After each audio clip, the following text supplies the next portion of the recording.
Danny Sheridan, I hope you're having a great Tuesday afternoon. Welcome into the game in Tuscaloosa, Alabama. I appreciate you having me on, Ryan. Good to hear your voice again. Yeah, it's great to hear your voice as well. And let me just get your... Well, I might add what little voice I have at this point. Hey, go ahead. You sound crystal clear from here in Tuscaloosa. So we appreciate you coming on. Let's just get your thoughts. What do you see in this football team that's in Tuscaloosa? In what regard? What do you mean? What do I just see? Overall. I mean, just your evaluation. Well, this is the first time I can ever remember an Alabama team being such a dominant favorite over everyone on their schedule. I think I said in preseason the only team, well, two teams I thought would be about a 7-point underdog. That was Florida State, which they were. Alabama beat them. And I thought Auburn would be a 7-point favorite, which I've adjusted up. But the rest of them, I'll give them to you if you want, but they are. Alabama's a double-digit favorite over everyone. They have a very good team. Are they the most dominant team this year? I don't think so. I don't think there's really the Alabamas, the Clemsons, the Penn States, Oklahomas, Southern Cals. They're all pretty good to me. It's hard to separate them. Though Alabama would be a slight favorite over Clemson if they were to meet in the rubber match for a third time. And they'd probably be they would be also a favorite over the teams I just mentioned. But a long, garrulous answer, Ryan, I don't see what you call domination like the New England Patriots last year in the Super Bowl or last year's season. And is that some because of the drop-off of quality in the SEC, or do you subscribe to that hypothesis? No, I don't. I mean, the SEC, yes, Alabama's dominant here, but the SEC by far is the toughest conference from top to bottom. The dregs of the Big Ten, and you know them, in the Big 12 and the Pac-12, they could never beat the big boys at the top, and they wouldn't. In this league, with the exception of Missouri, the Vanderbilts and Kentuckys and what have you, the lower part of the league can easily upset teams. They did it last year. I mean, Georgia got upset, if I remember right. Well, see, Tennessee beats Florida and Georgia. That's great. If I told you at the beginning of the season Tennessee would beat those two, you'd say, well, for sure, they're the East champion. Well, guess what? They got upset by Vanderbilt and South Carolina. So when you take that into consideration, I also left out the ACC. The dregs at the bottom there wouldn't have a chance against the top teams. But in this league, it's just brutal. You've got to be up every week. You can't have a clunker. Denny, as you look at Alabama's schedule, give me the team that you think can present the biggest hurdle for Alabama. Auburn's the only, I shouldn't say the only one. LSU or Auburn, I'd say Auburn because they're at Auburn. Strange things happen there. And you could have a situation where Alabama comes in going to the Iron Bowl where they've already cinched the SEC championship or the West championship, in which case, regardless of what you read or you hear the players say, they'll take Auburn very lightly, and they got one mission at that point. If that's the case, if Alabama's automatic the West champion, no matter win or lose, they can lose to Auburn, go beat the West champion, the East champion rather, and be in the college football playoffs. And that's all they care about. If you said, hey, would you rather beat Auburn or would you rather win the conference title? Alabama Rabbit fans might rather beat Auburn, but I promise you this team would want to be in the college football playoffs. And the only way to do that, obviously, is to win the conference title. And that would be a priority. So that would be the situation where Auburn could win. After Auburn, if that situation happened, and again, I go back to the pick six, Alabama was about a 10-point favorite. That's what I would make them over Auburn this weekend if they were playing, and you know what happened. I still think LSU has a good team. I don't know what the problem is with their offensive line. I thought their quarterback would be a little bit better, and they would be the only team, I shouldn't say the only team, in Tuscaloosa they would be the only team between Ole Miss, Arkansas, and Tennessee that would have a chance to upset Alabama or play them close. On the road, it's not an easy task, but A&M will be tough, but Alabama's at least right now a 15-point favorite, maybe 20-21 at Mississippi State, who I think is better than they showed last week, and they'll be 10 at Auburn. It's a tough question. If you're talking odds-wise, really no one has a legitimate shot at beating them. If you're talking about reality, you have to put Auburn and LSU in there. At least I do. Danny, can you give us a quick lesson? I mean, you've got years and years of experience in developing odds and coming up with them. Can you give us, in layman's terms, how do you create the odds when you look at a team that is favored as much as Alabama is, and like Vanderbilt 59-0? How does that influence the next week's odds? Well, it does influence it. It raises the line on every team that Alabama is going to play. Why? And that's nothing to do with the outcome of the game. The odds are strictly the betting public's perception of how two teams match up. Missouri, Alabama. There's a bad perception there, and the idea of the point spread is to do one thing, Ryan, not to predict the game. Doesn't matter who wins. It's to attract equal betting on both sides. So Alabama's going to play Missouri, say in Tuscaloosa tomorrow. There's no way you're going to make the line 14.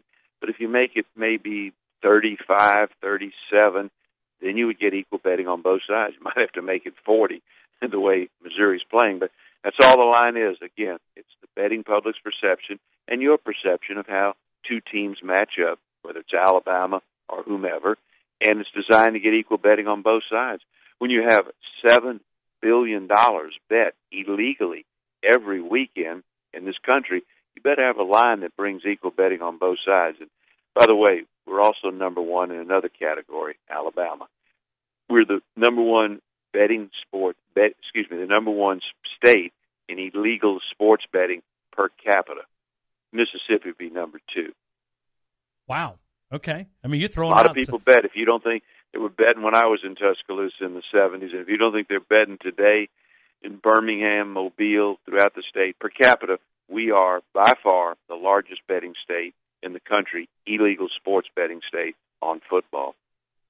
Let me go back to these odds when we talk about the odds and what you've generated here. Road game against Texas A&M. One more time, what was the line that you would project for Texas? On the road, I would make Alabama 5th. This is playing this weekend. A lot of things can happen. Let's say Alabama wins by 3 against Ole Miss, which I don't see happening. That would change the A&M line in my mind and also in bookmakers' minds.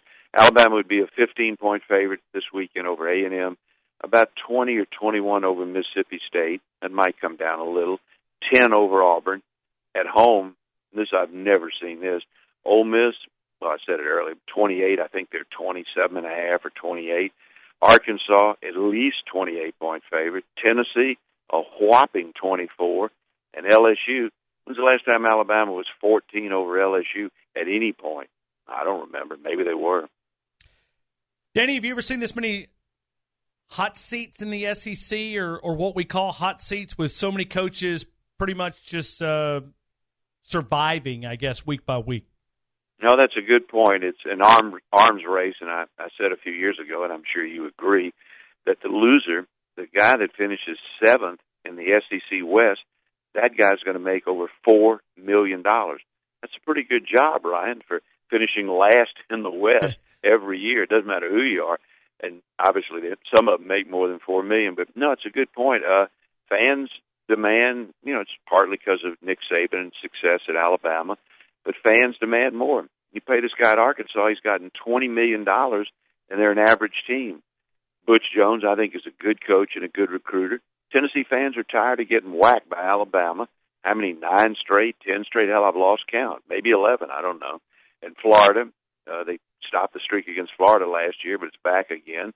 And LSU fans, you can talk to them about all their rivalries, and what's in their craw is we've lost 5 in a row to Alabama. What the hell's the matter? So that's, and go back to Auburn. He hadn't beaten. His rival is Georgia and Alabama. He's 0-6. He should be 0-8, but a fluke with the pick 6 and that crazy, whatever they call it, miracle in Jordan-Hare. And I wouldn't even go into Mississippi State. I'm trying to think might have been Emory Ballard the last time they beat Alabama. But in answer to your question is, people, because of Alabama's success, and even if Alabama wasn't as successful, they want to know why in the hell are we paying these coaches that kind of money and they're not delivering, and we're paying $75 to $125 a ticket to watch them, not counting the playoffs or bowls.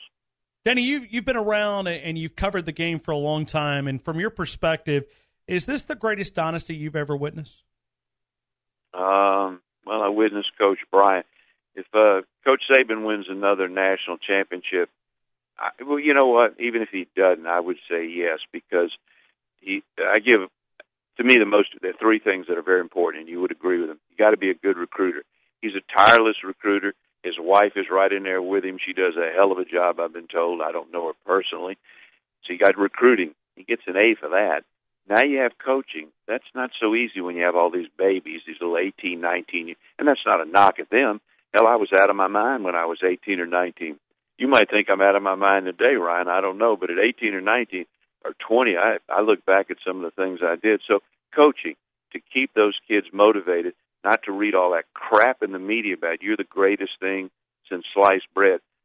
That's number two. Number three, good assistants. Well, Saban gets an A in all three. And I can't think of a coach that I could say that, except for Coach Bryant. He hired the greatest assistants. In that era, probably better than Saban has, and that's no knock on Saban. And Bryant did a hell of a job recruiting, but you could have 120 players on a team. And, of course, Bryant dominated the game. But it's real tough to separate them. But if I had to say today, I would say, knowing what I know and how the game has changed, Nick Saban would be like 1, and Coach Bryant would be like 1A right behind him for dominating your sport for the last, say, decade. Danny Sheridan right now, final couple of minutes with him. As we look at the Heisman Trophy campaign here, where is Jalen Hurd fit into that conversation? Well, it just shows you it's so political. Like now it's Saquon Barkley, the running back for Penn State, because he had a great game. He's a sensational player. But if Penn State loses a game, they forget about him, just like they forgot about, I can't remember who, Lamar Jackson. He was like the co-favorite. And Mason Rudolph, when he lost, when he lost this week, so he's dropped way down in the odds. Answer to your question is, if Alabama continues to win, I would think the guy that they'll give the Heisman to will be one of the Alabama running backs, or he'll be favored. Right now, he's not even on the radar screen, and neither is Jalen Hurd. By that, I mean, 40, 50 to 1, maybe greater. But it's a political game. You got people that vote that don't even watch them. They should have 10 people that vote, and then have a better Heisman. And I'll just end with this one. When they didn't give it to Peyton Manning, who embodied everything that college football stood for, gave a $20 million signing bonus to come back for his senior year, and he didn't get the Heisman, you figure it out. So, Danny, they gave it to a guy with the most voters at Michigan. So you think one of the running backs here can be a part of the Heisman conversation? If Alabama continues to win, the media, ESPN, will hype them and put Alabama. They're on the tube every week, and they'll go just like they did with Barkley. This Saquon Barkley, he's sensational. But they didn't wake up until he had a great game, I guess, against Iowa. And Baker Mayfield, obviously, he jumped up. He was well known from the beginning. He jumped up, obviously, when they upset Ohio State. As I told you, Rudolph dropped off the charts. Jackson dropped off the charts. Both of them are the same excellent players that they were at the beginning of the year, but it's all political. And Sam Darnold, the quarterback of Southern Cal, because they have not been dominating people, it's like they punish them. This thing will change. There's no way you can pick the Heisman right now. You can't pick it 5 weeks from now because it's too political. It's not based on merit. And it's a quarterback award. Quarterbacks have won every one of them for the last 15, 20 years, maybe with the exception of 2 Alabama running backs and the Southern Cal running back who had it taken away from him. Who would be the 4 teams that you would put in, understanding that this is week number 5 of college football, but from what we've seen so far, what 4 teams would you put in the playoffs?